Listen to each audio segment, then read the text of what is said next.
Hello friends, CMA का exam आ चुका है और अब एक दिन पहले का समय को कैसे यूज करना है और अपने उस 3 घंटे के वक्त को पूरा कैसे प्रोडक्टिवली यूज करना है, ये जानने के लिए ये वीडियो पूरा देखें।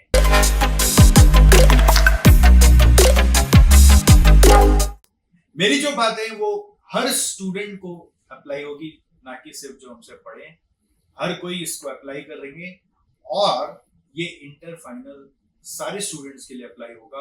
एट द सेम टाइम आप कोई भी सब्जेक्ट का एग्जाम दे रहे हैं उन सब के लिए अप्लाई होने वाला है। तो सबसे पहला एक सवाल होता है कि जैसे आप रिवीजन स्टार्ट करना है तो कहां से शुरू करें, सीक्वेंस क्या हो रिवीजन का।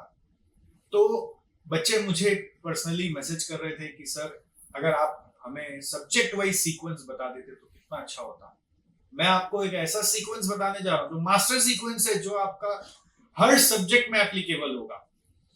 आपको ये बता दूं कि आपके जो क्वेश्चंस एग्जाम में आते हैं ना, वो सेट चैप्टर्स से आते हैं और उन चैप्टर्स का भी क्वेश्चन नंबर ऑलमोस्ट फिक्स्ड है। तो आपको क्या करना है, जो recent latest mock test paper है, जैसे कि दिसंबर 24 यदि आप एग्जाम दे रहे हो तो उसका जो रीसेंट मॉक टेस्ट पेपर है उसको उठाओ और उसका देखो क्वेश्चन नंबर 2A में क्या आया था, 2B में क्या आया था, तो कौन सा चैप्टर से आया था। ऐसे 3A 3B 4A 4B इस तरह से क्वेश्चन 8 तक ऑल क्वेश्चंस को चेक करके उनका चैप्टर्स आइडेंटिफाई करो और उसको कंफर्म करने के लिए आप प्रीवियस दिसंबर का पेपर भी चेक कर लो। मतलब दिसंबर 23 का पेपर का भी पैटर्न चेक करो। आपको ऑलमोस्ट क्वेश्चन पेपर में क्वेश्चन नंबर में चैप्टर फिक्स्ड मिलेगा। तो आप जब रिवीजन स्टार्ट करोगे तो क्वेश्चन नंबर 2A का रिवीजन पहले करोगे, यानी कि 2A में जो चैप्टर है उसका रिवीजन पहले करोगे। फिर 2B में जो चैप्टर है उसका रिवीजन पहले करोगे। फिर 3A में जो चैप्टर है उसका रिवीजन पहले करोगे। 3B में जो चैप्टर है उसका रिवीजन पहले करोगे।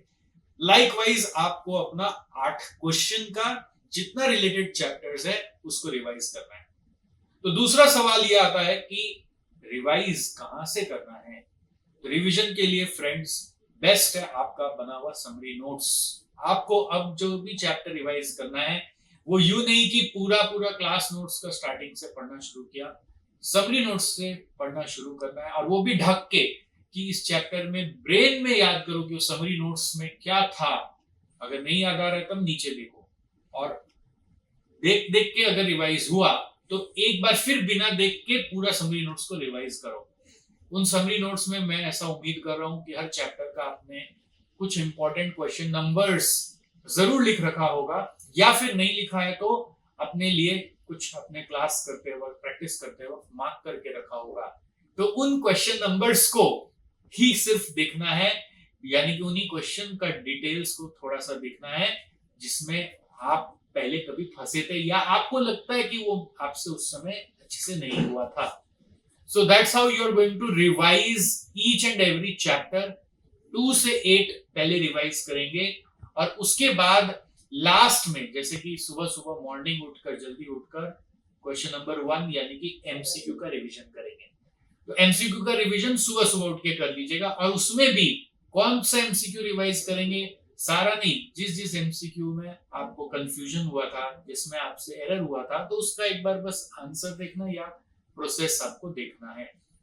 कोशिश करके 2 से 8 में जो जो चैप्टर्स है सबको एक बार रिवाइज करके जाइएगा, जिससे कि कुछ ना कुछ अगर कोई क्वेश्चन ट्रिकी आ गया तो आप कोई इधर वाला नहीं तो उधर वाला कर पाए। अब फ्रेंड्स, अब जब एग्जाम हॉल के लिए निकलोगे तो गूगल मैप से पहले देख लेना कि घर से निकलते वक्त कितना दूर है, कितना टाइम लगता है। कई बार आप रात में चेक करते हो, पता चलता है सुबह ज्यादा टाइम लगेगा।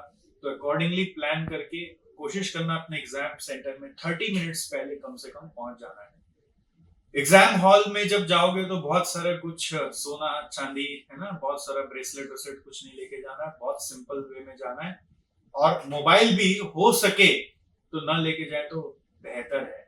अगर ले जाए तो बाहर हॉल में आपको बैग में डाल के ही रखना पड़ेगा, उसकी सेफ्टी की जिम्मेदारी आप ही की होगी, क्योंकि कई बार स्टूडेंट्स का मोबाइल वहां पे गुम भी हुआ है।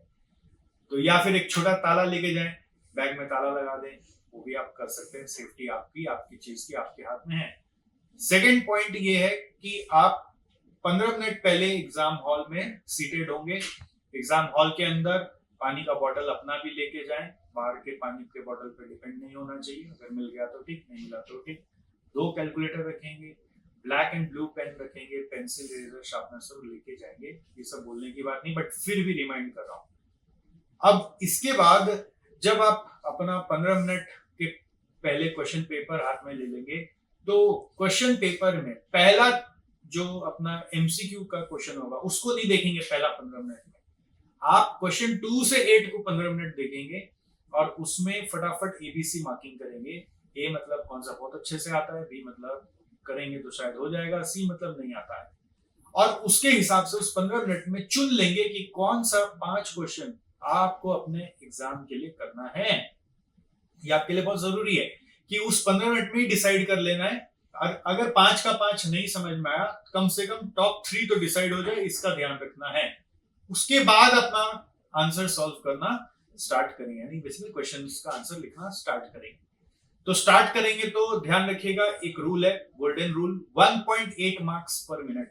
आपको 180 मिनट मिलता है 3 घंटे में, और उसमें 100 मार्क्स का पेपर करना है। तो 1.8 मार्क्स पर मिनट का गोल्डन रूल है, that you have to follow. And accordingly 30 marks का जो एमसीक्यू है उसके लिए आपके पास 54 मिनट्स अलाउड है। आपको कोशिश करना है कि वो 45 मिनट्स में हो, थोड़ा जल्दी हो। ऑलराइट, 54 नहीं लगाना है, 45 में कोशिश करना है। अगर आप पढ़े होंगे तो और जल्दी भी हो जाएगा, but 45 is the best target. MCQ के लिए इस बार जैसा कि एडमिट कार्ड में गाइडलाइंस आया है कि आपका ओएमआर शीट आपको अलग से दिया जाएगा, जिसमें आपको एमसीक्यू भरना है। अब एमसीक्यू यदि आपको श्योर शॉट आता है एबीसीडी में से, तो वो वाला को ही आप ओएमआर में डालें, बाकी को एक बार अपना क्वेश्चन पेपर में हल्का सा कोई डॉट लगा के करें, और बाद में जब कंफर्म हो जाए, दिल से आंसर आ जाए, तब आप ओएमआर में डालें। ओएमआर में ना करेक्शन मत करिएगा, नहीं तो वो ओएमआर शीट चेक नहीं होगा। ठीक है, ओएमआर शीट में मार्किंग पेन से करना है, जैसा इंस्ट्रक्शन वहां पे लिखा हुआ रहेगा उसको फॉलो करके भरिएगा। आंसर स्क्रिप्ट में किसी भी तरह का जय श्री राम, ओम, जय मां सरस्वती, जय जिनेन्द्र, ऐसा कुछ भी नहीं लिखिएगा, क्योंकि उससे आंसर स्क्रिप्ट विथहेल्ड हो जाएगा और वो चेक नहीं होगा, आपका रिजल्ट नहीं निकलेगा। तो कुछ भी नहीं लिखना है, कोई भी हिंट जैसा या मार्क जैसा कोई भी नहीं रखना है आंसर स्क्रिप्ट में। अब आप जब एमसीक्यूज कर लेंगे, तो एमसीक्यूज में कुछ एमसीक्यूज यदि आपको नहीं आते होंगे तो आगे बढ़ते जाएंगे और पूरा 15 एमसीक्यूज तक लास्ट तक आ जाएंगे। फिर बाद में एक बार और सेकेंड राउंड में सोचेंगे कि कौन सा एमसीक्यू क्या आंसर है, और अगर फिर भी कुछ भी डाउट हो रहा है तो जो नियरेस्ट आंसर है वो चारों ऑप्शन पढ़ के मैच करके आंसर करके आ जाएंगे। अब जो गलत हो गया उसका उतना दिमाग नहीं लगाएंगे। ठीक है, और इसके बाद आप 1 घंटा 15 मिनट कोशिश करेंगे कि नेक्स्ट 3 क्वेश्चंस आप खत्म करें, जो टॉप 3 क्वेश्चंस आपके वो करें। टॉप 3 मतलब 2A और 5A फिर 7B ऐसे नहीं करना है। 2 मतलब 2AB दोनों करना है, 5 मतलब 5AB दोनों करना है। अगर आप पूरा जंबल्ड वे में करते हो ना, तो चेकर कई बार स्किप कर जाता है, कौन सा क्वेश्चन का कौन सा आंसर है खोज के चेक नहीं करता और मिस्टेक कर देता है। जब आप आंसर्स लिखोगे कोशिश करो ज्यादा से ज्यादा एक्सप्लेनेशन, ज्यादा से ज्यादा वर्किंग नोट्स के साथ देना, बट उधर भी वो गोल्डन रूल याद रखना, 1.8 मार्क्स पर मिनट चल रहा है। तो यदि आप कोई क्वेश्चन कर रहे हैं जो 7 मार्क्स का है, तो आपको पहले से पता होना चाहिए 1.8 into 7 मुझे इसको इतना ही देर में करना है। और जैसे ही 80% टाइम खत्म होने लग जाए उस क्वेश्चन का अलॉटेड, आपको उस क्वेश्चन का एक्सप्लेनेशन को शॉर्ट करके कंप्लीट करने का प्रयास करना है। ये नहीं हो कि आप बस अपना टाइम को भूल कर उस क्वेश्चन को इतना बड़ा कर दिए कि आपका बैलेंस ही पेपर का बिगड़ गया। तो पहला 45 मिनट एमसीक्यू करेंगे, फिर 1 घंटा 15 मिनट आप क्या करेंगे, आप अपना टॉप 3 क्वेश्चंस करेंगे, और बचा हुआ जो समय है उसमें लास्ट का जो 2 क्वेश्चंस है जिसमें सोच समझ के करना है, ट्राई करके करना है, उसको करेंगे। अगर आपको कोई थ्योरी क्वेश्चन अच्छे से आता है, जैसे कि प्रैक्टिकल चैप्टर है बट प्रैक्टिकल क्वेश्चन सब्जेक्ट है बट थ्योरी क्वेश्चन है बट अच्छे से आता है, तो उसको भी आप पहले कर सकते हैं, कोई प्रॉब्लम नहीं है। ऐसा नहीं कि थ्योरी को लास्ट में ही करना चाहिए, जो अच्छे से आता है उसको पहले करना है। तो आपको डेली बेसिस में सीक्वेंस एक ऐसा बता दिया मैंने जो है मास्टर सीक्वेंस, और आपको उसके बियॉन्ड सोचना नहीं है। क्वेश्चन 2 से स्टार्ट करना है, क्वेश्चन 8 तक का रिवीजन करना है। तो 2 का चैप्टर फिक्स्ड है, 3 का चैप्टर फिक्स्ड है, 4 का चैप्टर फिक्स्ड है। कुछ कुछ क्वेश्चन में आप एनालिसिस करोगे तो आपको समझ में आएगा कि कई बार 2 चैप्टर मिलके कभी 2 में आता है या 3 में आता है, तो 2 चैप्टर पहले करना है। तो you make your own sequence like this for each and every subject and then just proceed. Don't follow any other sequence. देखिए कोई भी टीचर से पढ़े हो, आप डिपेंड नहीं करता इस पे कि सीक्वेंस हो, टीचर जो पता है वही होगा। सीक्वेंस वो होगा जो एग्जाम चाहता है। तो एग्जाम में 2 3 4 5 6 7 8 हम लोग नॉर्मली पढ़ते हैं, तो उसी सीक्वेंस में रिवाइज करके चलो तो आपके लिए बेहतर है। तो दैट्स इट। ये वीडियो अपने दोस्तों के साथ, भाइयों के साथ, बहनों के साथ जरूर शेयर कर दीजिएगा जिनका भी एग्जाम है। अगर आप थोड़ा बीच में भी वीडियो देख रहे हैं तो भी आपको इससे फायदा जरूर होगा, और जो भी फायदा हुआ कभी आके वीडियो के पूरा एग्जाम देने के बाद हमें जरूर बताइएगा। और last but not the least, याद रखिए 21 दिसंबर हमारे एसजीसी इंस्टीट्यूट से एक सीएमए पासिंग फॉर्मूला का सेमिनार हो रहा है ऑफलाइन कोलकाता में, और अभी तो ऑलमोस्ट हाउसफुल होने जा रहा है। बट अगर अभी भी आप ये वीडियो देख लिए तो सेमिनार का ये फॉर्म इस वीडियो के डिस्क्रिप्शन में दिया हुआ है, उसको भरना ना भूले, जिससे कि इस सेमिनार में आने का आपको मौका मिले।